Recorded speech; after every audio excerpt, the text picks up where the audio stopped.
Hi everyone and welcome to my channel. This is Jeannie Ellis, also known as Scrapbooking Mama.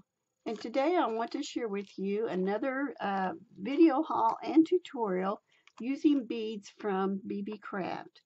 Now these beads are shell beads and you can see there's a whole lot of them. And I've already, of course, unpackaged them from the postal mailing.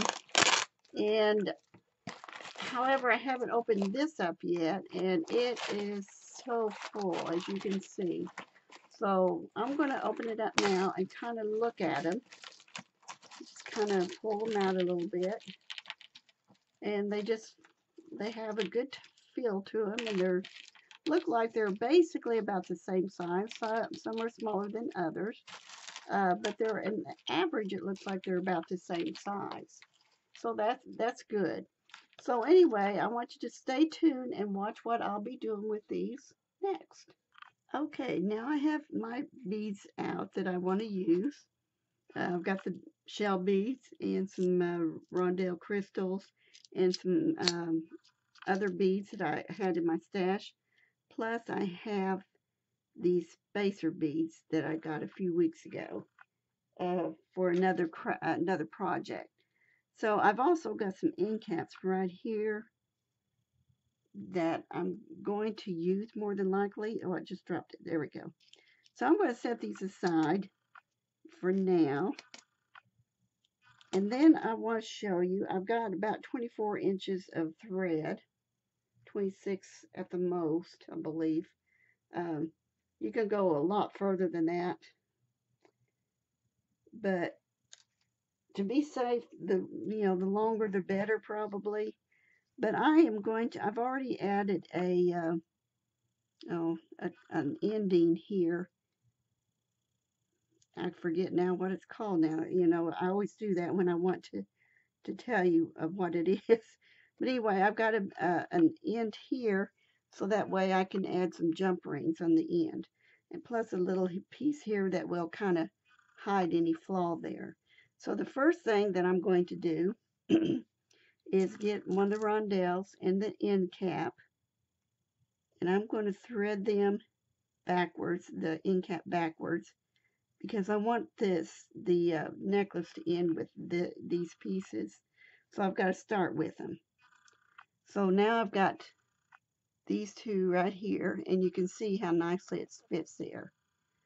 So now what I'm going to do is just kind of decide where I want everything. I am going to start from the inside to the back of the bead. And that means it'll go like this, all the way across. Now you could go the other direction if you want to, you can. It doesn't really matter at that point. So now what I'm going to do is go ahead and get another of these crystal rondelles. And I'm going to bead that through. And then I'm going to bead a couple of the spacer beads or the seed beads. They look like seed beads to me, but I believe they're called spacer beads. And then I'm going to add one of these beads that I got from my stash. Then a couple more. Oops. I'm not as good as some people doing that. They just poke them in there and they don't even look, I don't think, half the time. But anyway, I'm going to add a couple more of those beads to it. Another rondelle bead. And I'll do this a few times so you can see what I'm doing. Another shell bead.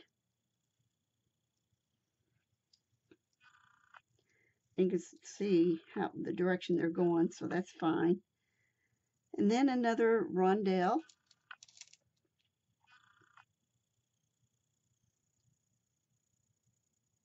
A couple more of the little gold beads.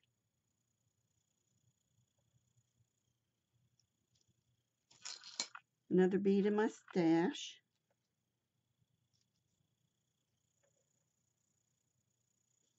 More spacer beads as soon as I get them. Sometimes it's hard to see the little holes.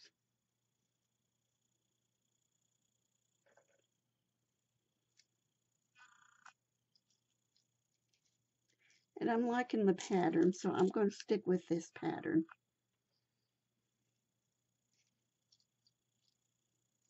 Oops, except for the fact I forgot to finish that pattern. Gotta pay attention. I forgot to add the crystal rondelle back on. And I do that a lot. That was my phone. It does crazy things sometimes. So far, I am liking it, and I'm going to continue with this. I'll do another section of this just to make sure you have it.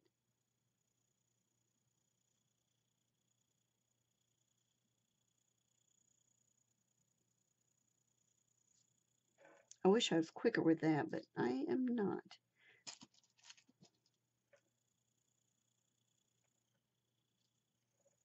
More little spacer beads.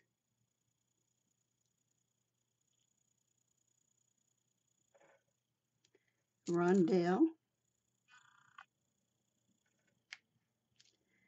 And then I'm just starting all over again. And this is what I have so far. So I am going to work on this and finish this part of it up so you can see what the next step will be. So I'll fast forward all this.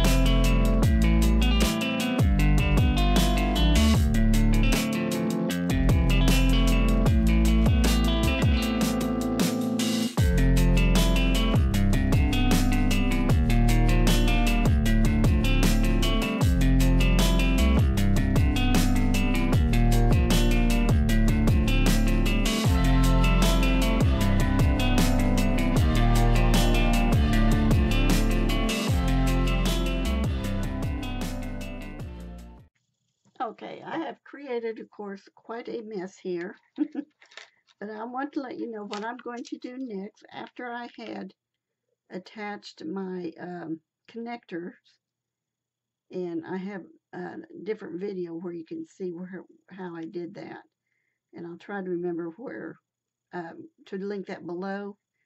But anyway, this is what I've got, and of course it's not going to go very long around my neck. It can go around my neck the way it is now, but I'd like for it to be a little bit longer. So what I'm going to do is add some of these jump rings to it, some bigger ones first after this little one that I used to connect with. So I am going to take these rings, excuse me. No, we've got another, okay. I'm going to take these jump rings, and they're about, these are about 1/2 inch. Yeah, in diameter. Because what the chain I was thinking about using is not nearly big enough. So I'm just going to add some jump rings on both sides. And I'm going to do probably 3 on each side of the 1/2 inch ones.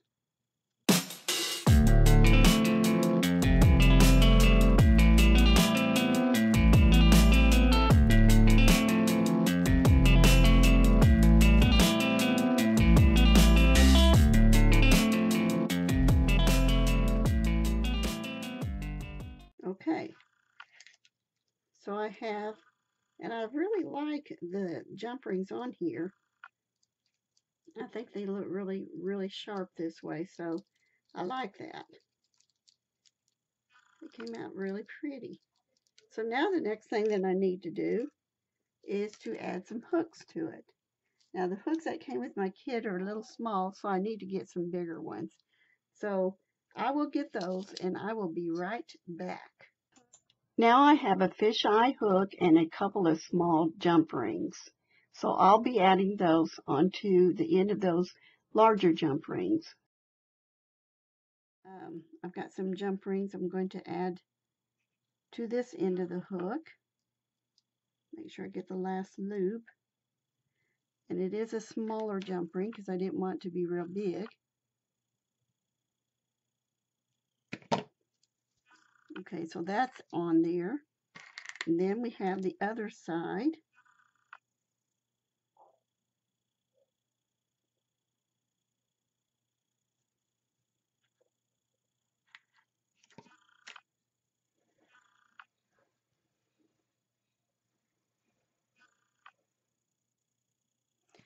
And there we have a seashell necklace.